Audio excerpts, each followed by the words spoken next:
L'Éternel est bon. Il est bon pour moi. Est-ce qu'on peut acclamer la bonté du Seigneur? Est-ce qu'on peut acclamer les bontés de notre Seigneur? Il est le roi des gloires, le Seigneur de l'univers. Est-ce que tu peux faire du bruit en l'honneur de notre Seigneur?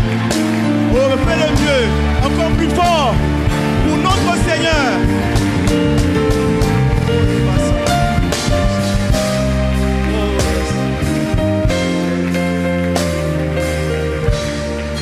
Merci Seigneur, bénis ta parole, bénis ce peuple qui est venu assoiffé écouter ce message, et surtout à cette école de prière. Seigneur, engage-nous encore ce soir dans la prière pour l'unique gloire de ton Saint-Nom.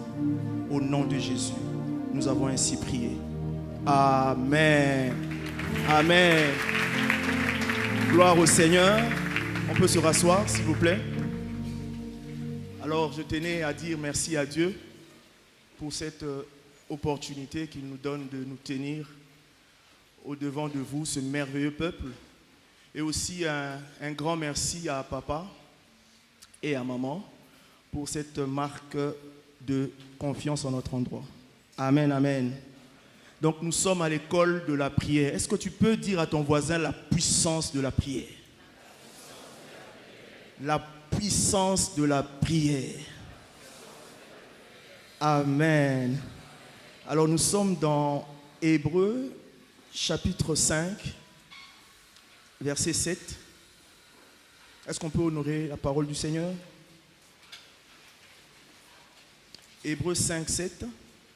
La Bible dit: c'est lui qui, dans le jour de sa chair, ayant présenté avec des grands cris et avec larmes des prières et des supplications à celui qui pouvait le sauver de la mort, et ayant été exaucé à cause de sa piété. Amen.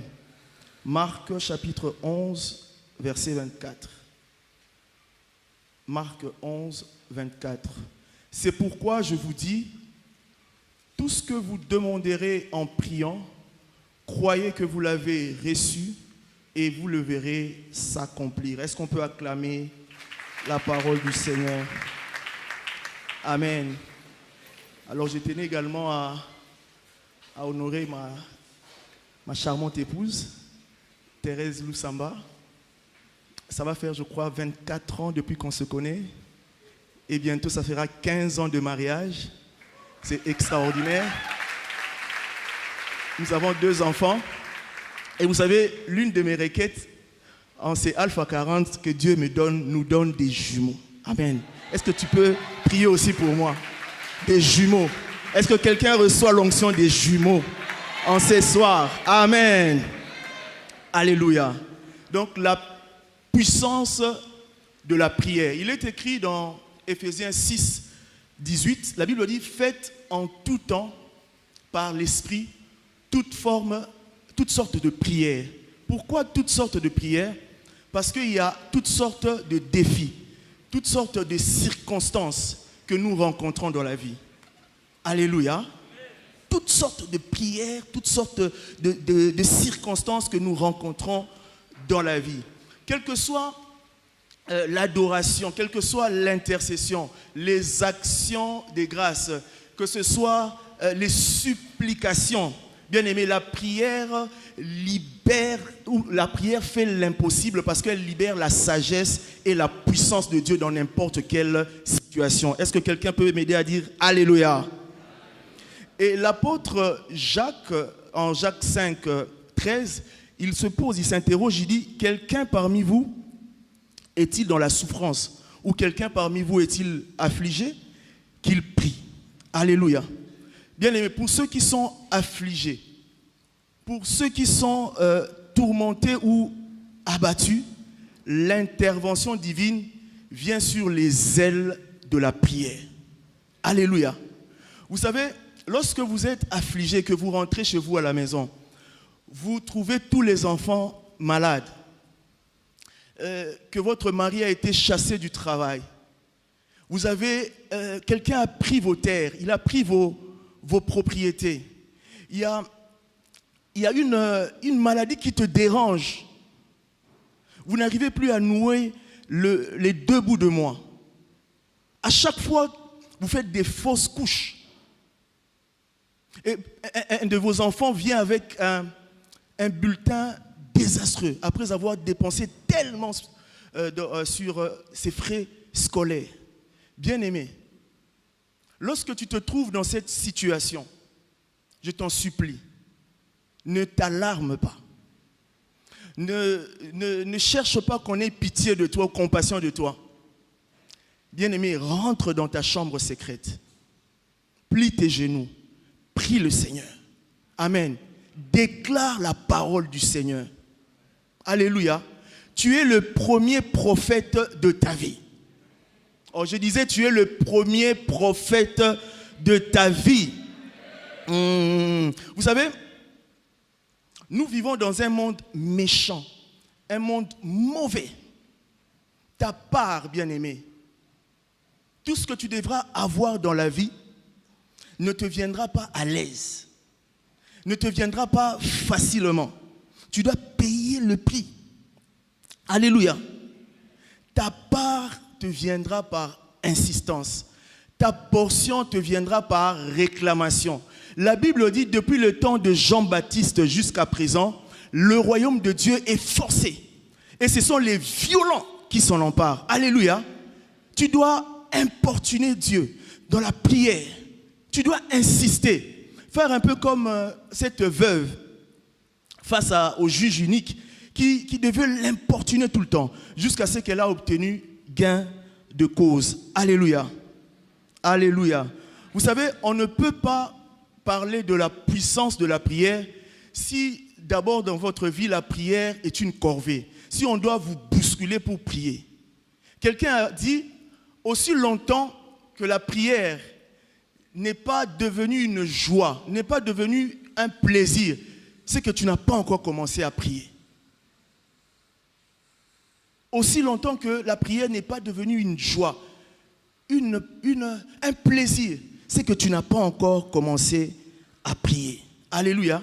Vous savez, quand vous suivez un bon film, il vous retient sur place pour le suivre véritablement. Mes amis, j'ai appris dans mon petit parcours avec le Seigneur à aimer la prière. Je suis devenu par la grâce de Dieu quelqu'un qui aime la prière. Parce que j'ai compris que c'est par la prière qu'on reçoit les fardeaux de Dieu. C'est par la prière qu'on rencontre Dieu. C'est par la prière qu'on devient un homme ou une femme d'impact.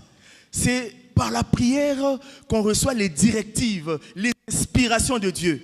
C'est par la prière que Dieu libère les grâces. Bien aimé, la prière est puissante. Oh, je disais, la prière est puissante. Alléluia. Vous savez, j'ai un peu parcouru ma Bible et je me suis rendu compte que Jésus, lorsqu'il traversait des situations compliquées et difficiles, il engageait souvent son âme dans la prière. Vous savez, il dégageait des fortes émotions lorsqu'il s'agissait de prier. Et vous savez bien, vous et moi, que l'âme, c'est le siège des émotions, le siège de la pensée et même le siège de la volonté. Alléluia. Et à la mort de Lazare, en Jean 11, verset 34, vous savez, Jésus, 34 et 35, Jésus pose la question. Jean 11, 34 à 35. Jésus pose la question, où l'avez-vous mis? Et ils lui répondirent, viens et vois. Verset 35. Jésus pleura. Amen. Et là, vous voyez, il y a une très forte émotion. Jésus pleura. Et vous savez, le résultat, c'était la résurrection. Et en Hébreux 5, 7 qu'on a lu au début, Jésus-Christ, il priait avec des grands cris et des larmes. Avec des grands cris et des larmes. Et là encore, il y a eu une très forte émotion. Et le résultat, c'était la résurrection du Seigneur. Est-ce que quelqu'un est avec moi? Alléluia.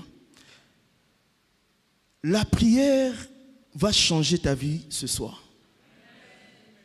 La prière va changer ta destinée ce soir.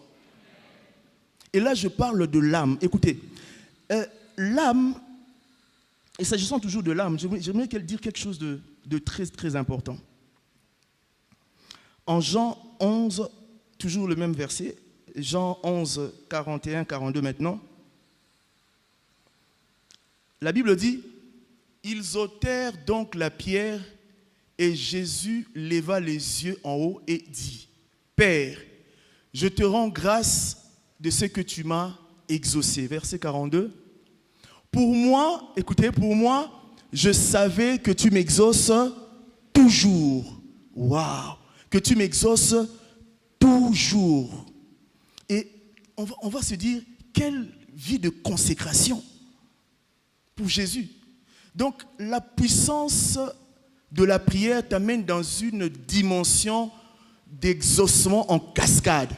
Dans une dimension où Dieu t'exauce toujours. Alléluia. Et quel était le secret de notre Seigneur Jésus-Christ? Il est écrit dans Ésaïe 53, 10. Je suis en train de placer mes bases. Alléluia. Ésaïe 53, versets 10 et 11. Alléluia. Il a plu à l'Éternel de le briser par la souffrance. Après avoir livré sa vie en sacrifice pour le péché, il verra une postérité et prolongera ses jours, et l'œuvre de l'Éternel prospérera entre ses mains. Verset 11. Et si tu peux bien le souligner, à cause du travail de son âme, il rassasiera ses regards. Il rassasiera ses regards. Au fait, il sera satisfait du fruit qu'il va récolter. En d'autres termes, à cause du travail de son âme, Jésus a reçu les réponses à toutes ses prières. Alléluia. À cause du travail de son âme, Jésus a vu l'exaucement de toutes ses prières. C'est ce que ce verset-là veut dire. Et Jean 3 et 3 Jean 1, 2, pardon, la Bible dit, bien-aimé, je souhaite que tu prospères à tous égards et sois en bonne santé comme prospère l'état de ton âme. Si l'âme prospère, bien-aimé, tous les autres domaines de la vie prospèrent aussi. Alléluia. C'est ce que veut dire ce verset-là. Et en parlant de l'âme, il y a un verset encore capital, j'aimerais qu'on retienne ensemble, 1 Corinthiens chapitre 15, verset 45. La Bible dit, c'est pourquoi il est écrit, le premier homme, Adam, devint une âme vivante. Et le dernier Adam est devenu un esprit vivifiant. Bien aimé, ce verset est révélateur. Vous savez, lorsque Dieu créait l'homme en Genèse 2, 7, la Bible dit que Dieu a formé l'homme de la poussière. Et puis, après, il a soufflé dans ses narines et l'homme est devenu une âme vivante. Amen, amen. Une âme vivante. Et dans ce verset qu'on a lu, il est écrit que Adam est devenu une âme vivante et Jésus-Christ, donc le dernier Adam, est devenu un esprit vivifiant. Un esprit vivifiant, c'est un esprit qui donne la vie. Donc, l'esprit donne la vie et l'âme reçoit la vie. Est-ce qu'on est ensemble?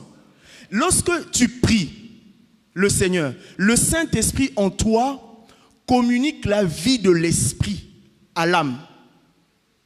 Et l'âme, à son tour, reçoit cette vie et va la communiquer au corps. Au fait, l'âme en chacun de nous est comme un courroie de transmission qui manifeste toute la vie de l'esprit en toi.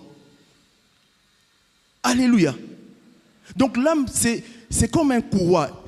Elle prend la vie à l'esprit et puis elle la transmet au corps. Est-ce qu'on est ensemble?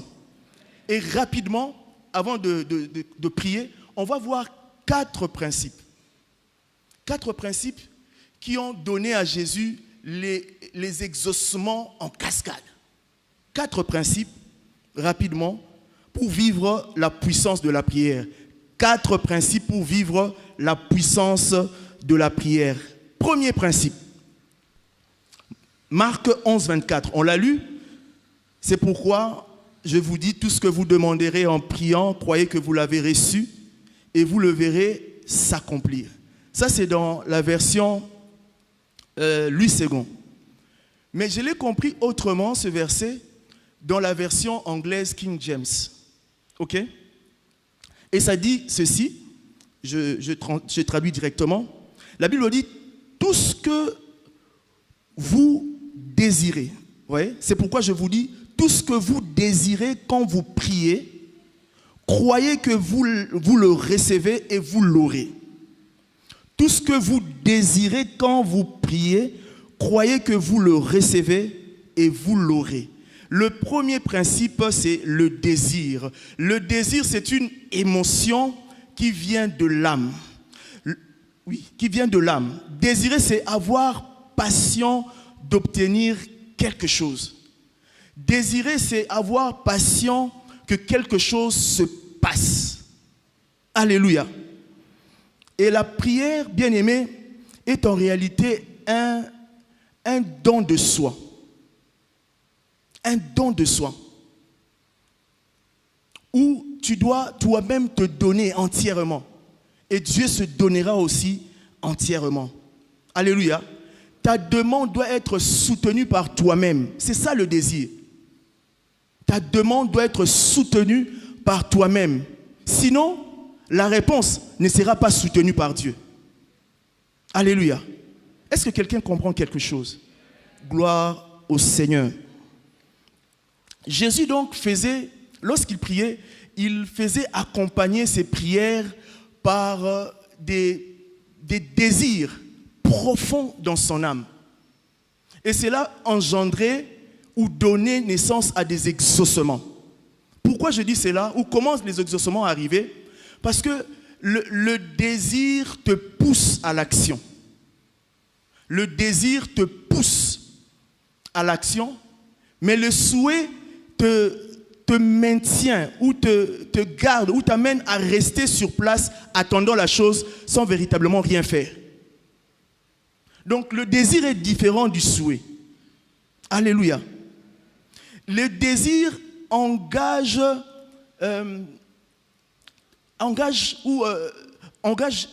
l'âme à sortir de soupirs du plus profond de toi. Alléluia. Le désir dégage en toi toute forme de doute pour que tu arrives à voir la réalisation de ce que tu as demandé à Dieu. Alléluia. Donc le désir t'amène à imaginer. Deuxième principe, l'imagination. L'imagination. L'imagination amène les choses invisibles au visible. Alléluia. L'imagination amène les choses invisibles au visible. Et dans l'imagination, il se forme des images, des clichés, des scénarios, des dialogues intérieurs, des paroles silencieuses. Mais tout ça, ça se passe en toi. En toi. La Bible dit ceci.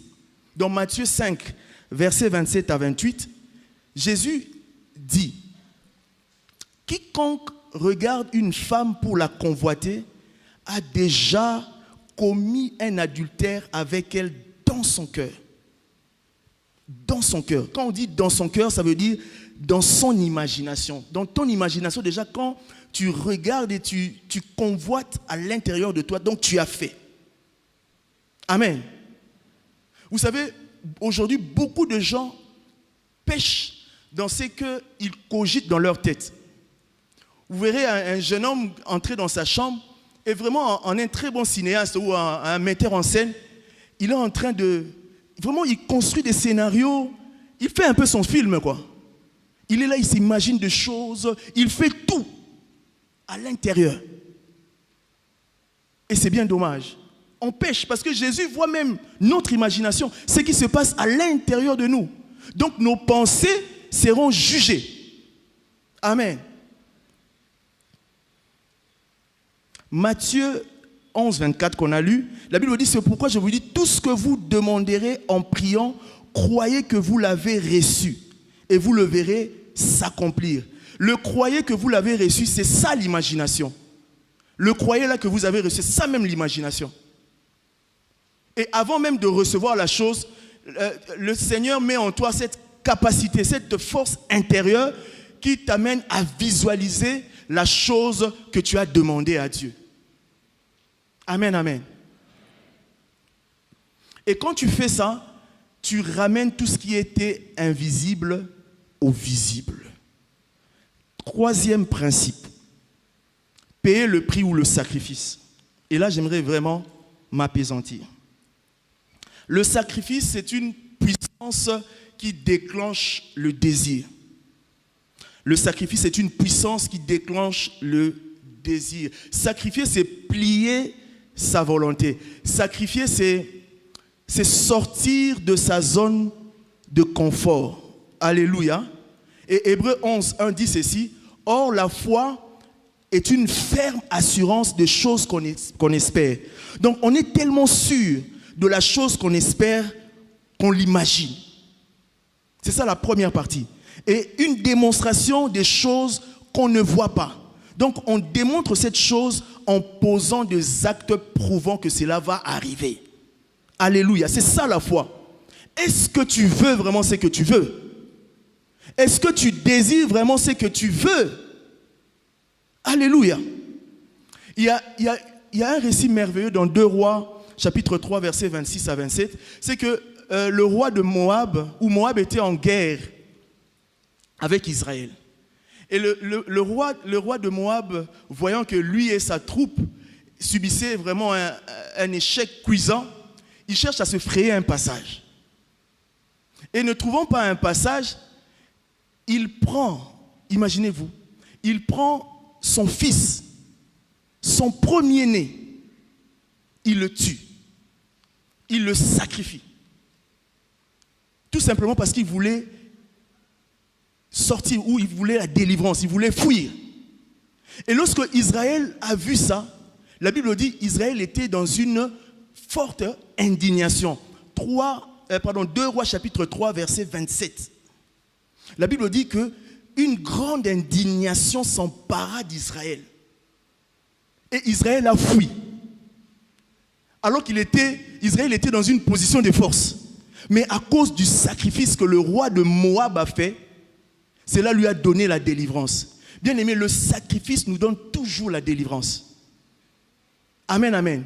Et dans le Nouveau Testament, 1 Corinthiens 9, 24 et 25, la Bible dit, « Ne savez-vous pas que ceux qui courent dans le stade courent tous, mais qu'un seul remporte le prix?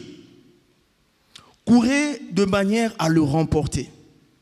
Tous ceux qui combattent s'imposent toute espèce d'abstinence ou de discipline. » Vous voyez, des grands sportifs qui s'entraînent se privent toujours de quelque chose.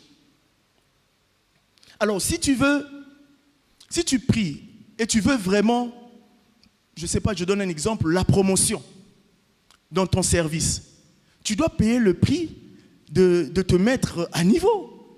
Tu dois accepter de faire des formations, de suivre des formations et de te remettre à la lecture.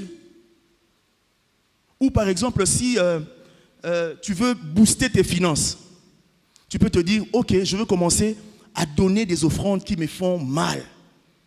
Ou carrément faire ce qu'on dit en économie, la diversification de ton portefeuille. Tu déploies un peu tout ce que tu as. Alléluia. Mais j'aimerais donner un exemple et j'aimerais parler à une sœur qui est ici. Tu as été violée et tu n'arrives pas à pardonner ton violeur. Tu ne sais pas. Le papa nous a prêché, je ne sais pas, il y a 2 mois sur le viol, mais tu n'arrives toujours pas à pardonner. Tu es là ce soir. J'aimerais t'aider. comment tu peux sacrifier ou te sacrifier pour arriver à l'exaucement. Premièrement, tu dois d'abord commencer à prier pour ton ennemi là, tout en demandant que les bonnes choses lui arrivent. Mais ce qui est plus important et qui va vraiment te délivrer de cela, c'est que tu dois chercher à le justifier. Je m'explique. Vous savez, Jésus-Christ, lorsqu'il était à la croix, il fait une prière extraordinaire. Il dit, Père, pardonne-leur, car ils ne savent pas ce qu'ils font. Mais vous et moi, nous savons que les Romains l'avaient tué parce qu'ils savaient. Et Jésus savait que les Romains savaient pourquoi ils le tuaient. Mais à la croix, Jésus a voulu comme atténuer la douleur qui était dans son âme afin de leur pardonner. Il a trouvé une justification. C'est ce que Étienne aussi a fait. Étienne a taillé Makas, mais on le lapide. Mais lorsqu'il mourait, il dit, Père, ne leur impute pas ce péché. C'est comme si Étienne voulait justifier ces gens. Il dit, Seigneur, il faut leur pardonner. Parce qu'ils sont des ignorants. Ils ignorent les Écritures. J'aimerais que toi aussi, ma sœur, tu puisses trouver des justifications. Tu peux te dire, Seigneur, pardonne-lui. Peut-être qu'il était en mal avec sa femme. Ou par exemple, il était sous l'emprise de la drogue. Ou peut-être qu'il s'était mal réveillé ce jour-là. Ma sœur, trouve quand même une justification. Et ça va atténuer la douleur dans ton âme. Amen, amen. Et tu arriveras à pardonner. Pour tous ceux qui ont du mal à pardonner, appliquez cette méthode, où tu cherches à justifier ton ennemi, à le justifier. Trouve des justifications.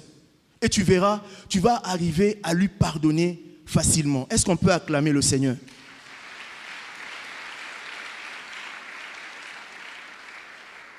J'aimerais aborder le 4e et dernier principe. Est-ce qu'on peut m'accompagner avec Yeshua? Rabo Shatalaba. 4e principe, avant qu'on prie. Apprendre à demeurer longtemps devant la face du Seigneur. Apprendre à demeurer longtemps devant la face du Seigneur. Ça veut dire c'est tenir dans sa présence. C'est être présent dans sa présence. C'est apprendre à se fréquenter ou à le fréquenter lui. Et c'est très très important. Et même c'est la clé de clé. La satisfaction ou l'épanouissement personnel vient de ce qu'on a rencontré Dieu. Et si tu veux demeurer dans sa présence, ou si tu veux être en permanence dans sa présence, tu dois activer ce qu'on appelle la foi, la soif. La soif, c'est un état d'insatisfaction profonde. Et ça te pousse à chercher Dieu. Ton âme doit soupirer après le Seigneur. Des fois, je pense à Jésus. Je pense à son nom. Et je me rappelle de son œuvre. Il est mort pour moi. Il est celui que mon âme aime. Celui que mon cœur aime.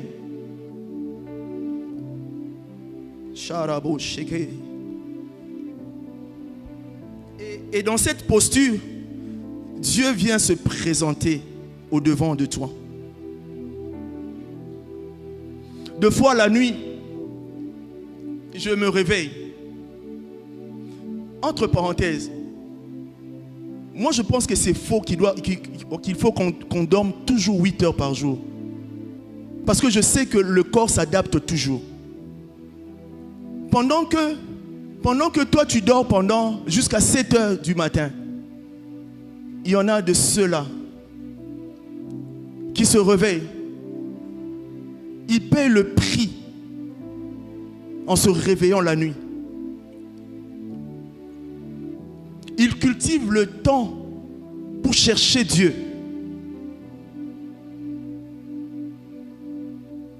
Pendant que tu ronfles, il y a quelqu'un qui est debout, qui pleure et qui soupire après le Seigneur. Il dit, Seigneur, apprends-moi à te chercher. Si tu ne m'apprends pas, comment je te trouverai? Si tu ne te montres pas, comment je te verrai? Il est celui qui préside à la nuit. Jésus. Jésus. Quand on passe du temps dans sa présence, bien-aimé, on ne vit plus à tâtons, on ne tâtonne plus, on ne peut plus tâtonner. Ta destinée t'est présentée comme sur un plateau d'or.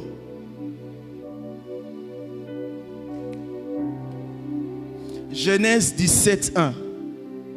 Lorsque Abraham fut âgé de 99 ans, l'Éternel apparut à Abraham et lui dit, je suis le Dieu Tout-Puissant.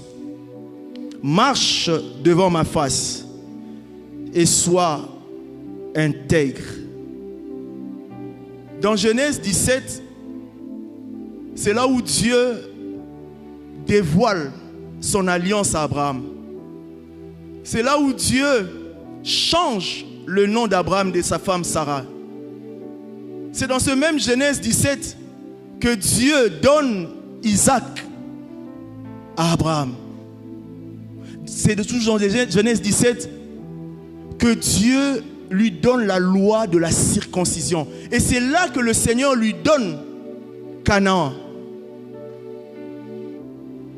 Mais écoutez ce que Louis II dit. Je n'ai pas un problème avec Louis II. Mais quand je médite la Bible, souvent je ne me réfère pas très souvent à Louis II. Louis II dit, marche devant ma face. Mais écoutez ce que Français courant dit. Il dit, je suis le Dieu Tout-Puissant. Vis toujours dans ma présence. Vis toujours dans ma présence.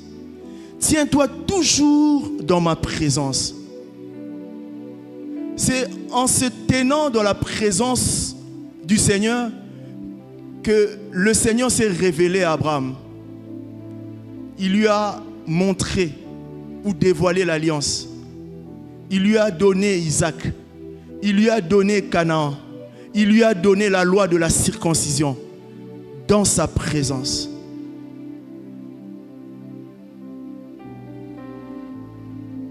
Entre 2017 et 2019, je me suis tenu pendant longtemps dans la présence du Seigneur. Je me réveillais toujours à 2 heures et je priais jusqu'à 7 heures. Pendant 2 ans. 2 fois par semaine, je sortais pour aller gagner les âmes. Je jeûnais par semaine 2 ou 3 fois.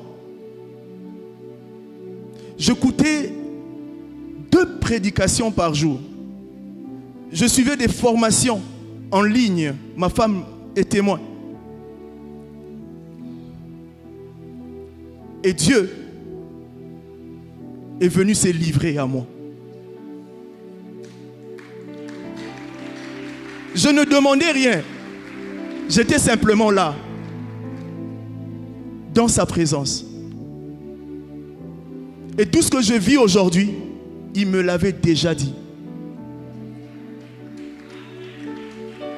On avait un département de 25 personnes.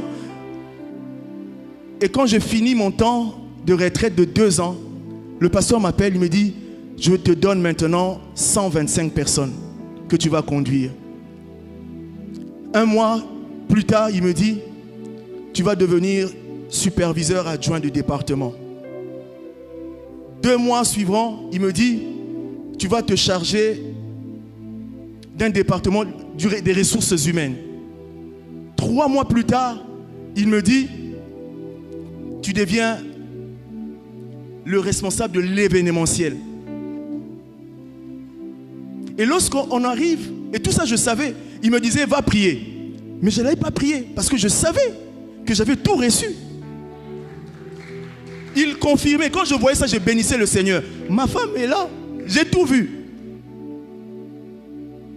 Et lorsqu'il devait prier pour les pasteurs, il avait choisi, je crois, 4. Il n'y avait pas mon nom. Mais je savais, parce que le Seigneur m'avait dit. Et une semaine ou un mois avant la consécration, partout où on allait avec lui, il me présentait toujours mon pasteur assistant.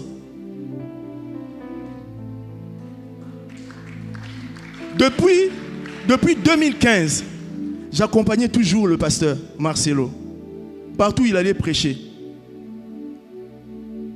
Et en 2015, on était à la borne de Bandal. J'étais là discrètement assis dans mon coin.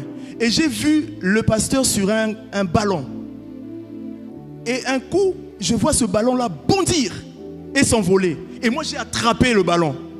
Et Dieu m'a dit, tu vas commencer à voyager avec lui un peu partout dans le monde. Et c'est ce qui arrive. On a été en Côte d'Ivoire. On a été au Niger. On a été au Cameroun. On a été à Lubumbashi. Et on parcourt comme ça le monde par sa grâce. Ce n'est pas que j'ai demandé. Le Seigneur s'est livré.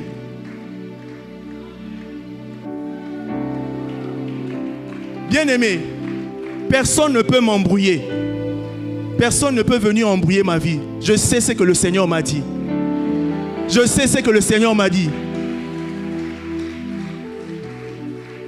Les gens qui demeurent longtemps dans sa présence sont des gens dangereux. Très dangereux. Avant de prier, la Bible dit, Élie était un homme de la même nature que nous. Il est dit dans 1 Roi 17:1,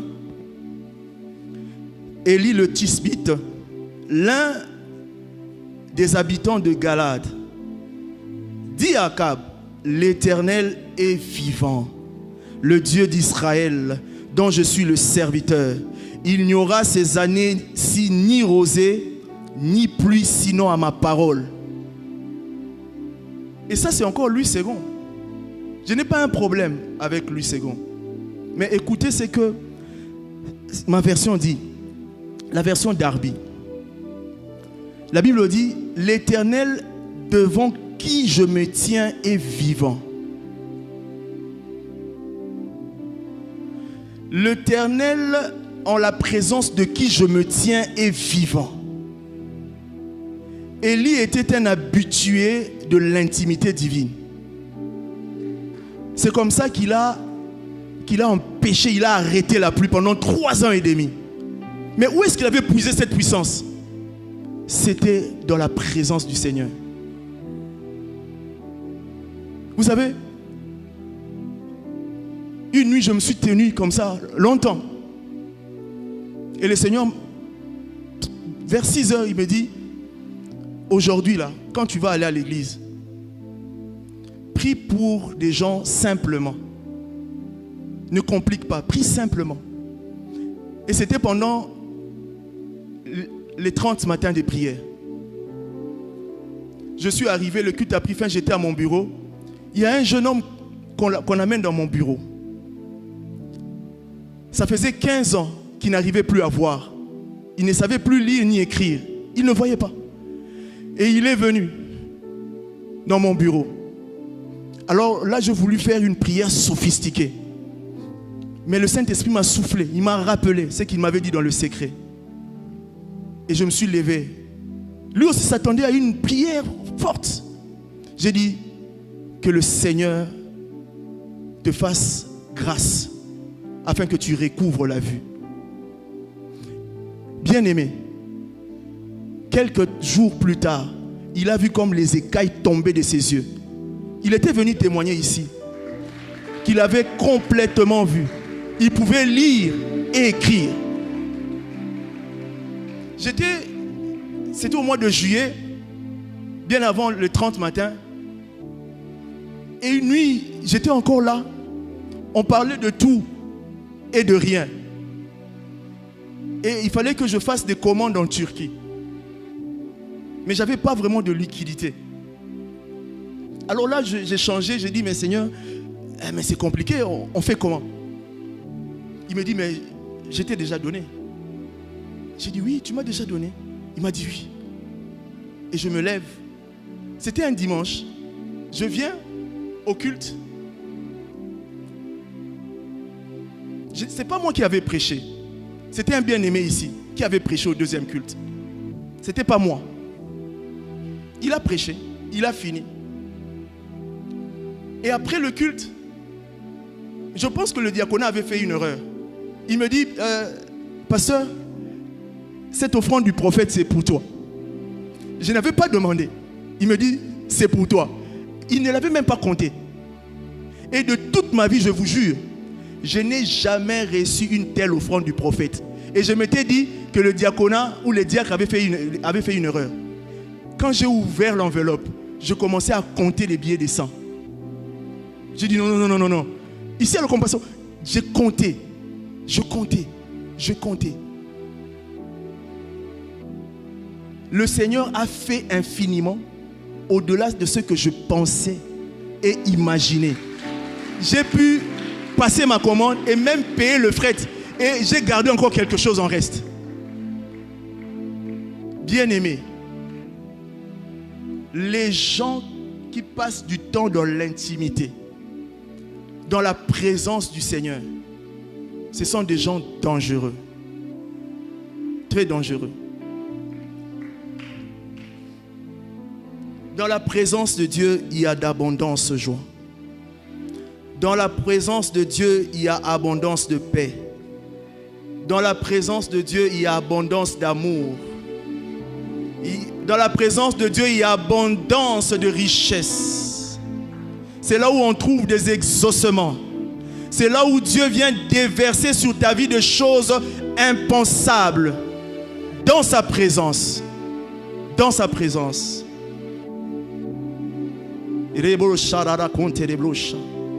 Est-ce que tu peux commencer à soupirer, à prier? Demande la grâce de le fréquenter. Oui, tu peux demander cette grâce. La grâce de le fréquenter. La grâce d'aimer, de chérir sa présence, d'être présent dans sa présence. Demande la grâce de passer du temps dans sa présence. Est-ce que tu peux prier?